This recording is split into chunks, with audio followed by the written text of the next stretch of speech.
Hola, buenas tardes. Soy el maestro Aurelio Guillermo Flores Canales y en esta ocasión vamos a hablar acerca de las SNAPs. Vamos a empezar con entender qué es el proceso de enseñanza-aprendizaje. Este proceso podemos dividirlo en tres segmentos. Un proceso pasivo, que es el que estamos acostumbrados, a partir del cual todo lo que nos enseñan es meramente memorizado y donde el docente es el actor principal. En la enseñanza de la medicina también existe un proceso de enseñanza-aprendizaje a partir de la historia clínica, que aprendemos a conformar toda la historia del paciente, saber de qué está enfermo, por qué está enfermo, sus antecedentes, y además de que nos permite aprender a sintetizar y comprender las cosas. Y por último, la exploración física, situación que nos permite poner en práctica lo que observamos en la historia clínica y lo que aprendemos a lo largo de nuestras clases.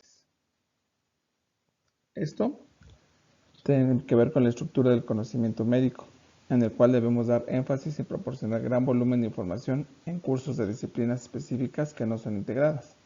Es decir, nos hacen que demos y que entendamos muchísimas cosas y memoricemos y no hagamos un razonamiento lógico de estas para poder atender al paciente. Esto también tiene que ver con la educación médica preclínica, que como ya vimos, pues es memorizar sin entender básicamente. Este aprendizaje debe ser entendido como un aprendizaje cognitivo y recordando una frase que dice: dime y lo olvido, enséñame y lo recuerdo, involúcrame y lo aprendo. Lo cual quiere decir que debemos, como docentes, ser partícipes del conocimiento de nuestros alumnos, pero guiándolos a partir del mismo y no haciendo que memoricen lo que nosotros creamos importante.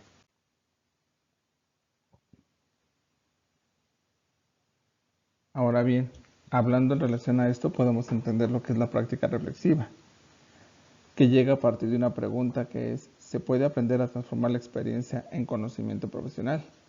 Muchas personas dirán que no, mas sin embargo, la experiencia profesional es conocimiento, ya que todo conocimiento empezó a partir de una serie de repeticiones que las personas vieron que se puede hacer algo y lo comprendieron y lo trataron de llevar a la práctica. La práctica reflexiva se sustenta en tres tipos de conocimientos: la fundamentación de las neurociencias y los avances de la psicología cognitiva, la integración de resultados de las investigaciones recientes sobre el proceso reflexivo de los docentes y formadores, y la experiencia acumulada de la implementación de la práctica reflexiva llevada a cabo en muy diversos contextos de formación docente en Europa y América. Entrando de lleno a lo que son las SNAPs, podemos decir que estas fueron desarrolladas por los hermanos Wolpaw, el Dr. Terry y el Dr. Daniel, así como el Dr. Papp, todos ellos profesores de la Escuela de Medicina de la Universidad de Case Western, en el Centro Médico de Asuntos de Veteranos y Hospitales Universitarios de Cleveland, Ohio. Las SNAP son un modelo corrobativo para la presentación de casos en el ámbito ambulatorio y están comprendidos o tienen que ver tres aspectos fundamentales, que es el alumno, el preceptor y la conversación del aprendizaje activo. Pero a ciencia cierta, ¿qué son las SNAPs? Cada una de las letras de la palabra SNAPs tiene que ver con un punto en específico.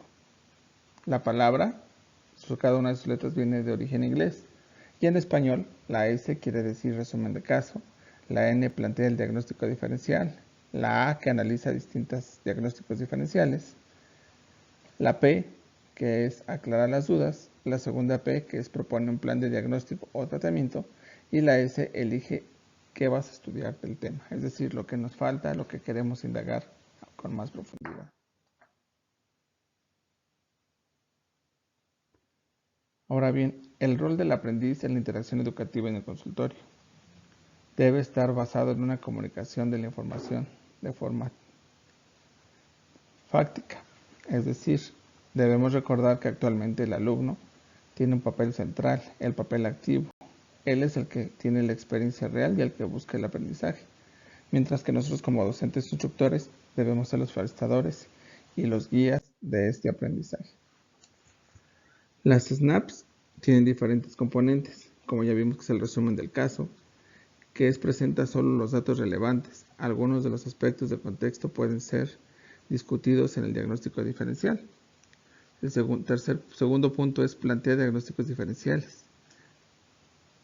Empieza con diagnósticos con síndromes. Plantea algunos diagnósticos diferenciales. El tercer punto es analiza diagnósticos diferenciales como tal. Aquí se revisan los pros y contras de cada uno de los diagnósticos diferenciales. Luego se debe hacer un plan para ver qué podemos hacer por el paciente o con respecto al paciente.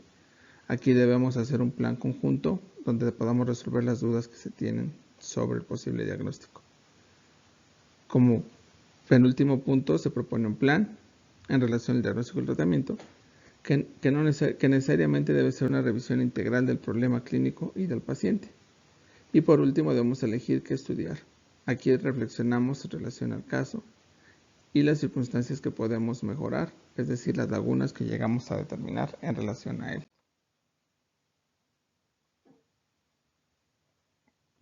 Y bueno, entonces las SNAPs son una forma de poder estudiar o analizar diferentes tipos de pacientes o casos a partir de ir fragmentando la información